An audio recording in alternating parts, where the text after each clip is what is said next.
وإذا سألك عبادي عني فإني قريب أجيب دعوة الداع إذا دعان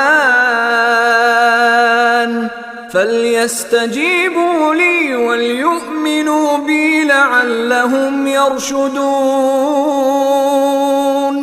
أحل لكم ليلة الصيام الرفث إلى نسائكم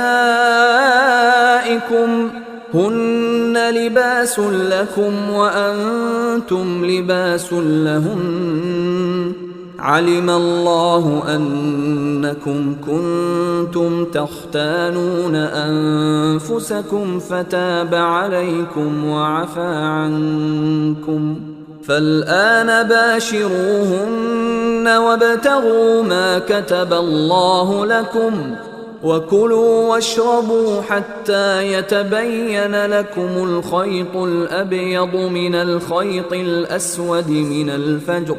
ثم أتموا الصيام إلى الليل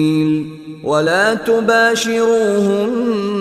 وأنتم عاكفون في المساجد تلك حدود الله فلا تقربوها كذلك